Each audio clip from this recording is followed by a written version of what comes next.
Donc, bonjour à tous, moi c'est Estelle Postic, je suis ingénieure R&D à Fraizenat, qui est une société qui vise à élever des auxiliaires pour la production de fraises. Et donc je vais vous parler aujourd'hui du projet Afidus 2.0. Donc on est dans le contexte de la production de fraises sous serre, avec un problème majeur qui est les pucerons, donc surtout un gros problème au printemps. Et donc pour lutter contre ces pucerons, on peut utiliser la lutte biologique inondative avec des parasitoïdes. Mais le problème, c'est que les espèces ou les populations qui sont disponibles actuellement sur le marché sont inefficaces vis-à-vis des pucerons qu'on trouve en culture de fraises. Donc l'objectif d'Afidus 2.0, c'est de développer une solution de lutte biologique qui serait efficace contre les pucerons en culture de fraises.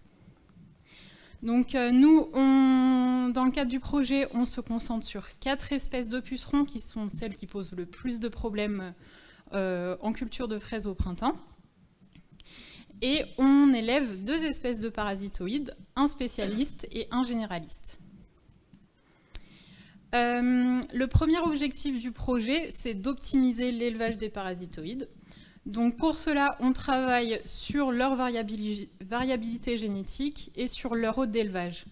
Et on vise à maximiser leur performance en produisant des souches de parasitoïdes qui seraient optimisées pour la culture de fraises, donc optimisées pour les pucerons qu'on trouve spécifiquement en culture de fraises. Ces souches optimisées pour la culture de fraises, on veut qu'elles soient efficaces sous serre, donc on veut également optimiser les lâchers, notamment en utilisant des plantes relais. Et on a l'objectif de construire un modèle économique en impliquant les utilisateurs finaux de la solution de lutte biologique, c'est-à-dire les producteurs de fraises. C'est pour ça qu'on a 2 coopératives dans le projet, Saveol et la Scafel. Donc la solution clé en main qu'on imagine pour la fin du projet, c'est une solution de lutte biologique sur mesure pour les producteurs de fraises de France. Donc on vise la distribution via les organisations de producteurs de fraises de plantes relais avec des souches de parasitoïdes qui seraient optimisées pour la fraise. Donc ce qu'on a pu faire depuis le début du projet, donc on a commencé au printemps 2022, on a prospecté les parasitoïdes dans des serres de production de fraises dans plusieurs régions de France pour commencer à fonder nos populations de parasitoïdes et commencer à les multiplier.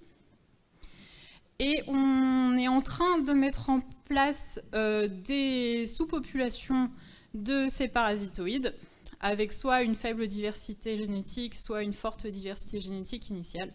Et on les élève sur différents pucerons hôtes pour donc faire une expé d'évolution expérimentale pour voir comment se comportent ces populations au fur et à mesure du temps. Et là, ce qu'on est en train de commencer, c'est de tester la performance initiale des parasitoïdes pour pouvoir ensuite, plus tard, voir comment elles évoluent. Donc les perspectives pour 2023 et pour la suite, c'est d'une part donc le suivi de ces populations de parasitoïdes qu'on est en train de mettre en place en suivant d'une part l'évolution de la variabilité génétique dans l'élevage et en suivant la performance des parasitoïdes sur différents hôtes pour pouvoir mettre en relation variabilité génétique, hôte d'élevage et performance. En ce qui concerne les lâchers, on va commencer à tester des plantes relais en mésocosme et on va assez rapidement pouvoir commencer des premiers lâchers de parasitoïdes en serre de production. Et au niveau du modèle économique, on va commencer à faire des ateliers de réflexion avec les producteurs et les techniciens des OP pour mettre en place toute la logistique.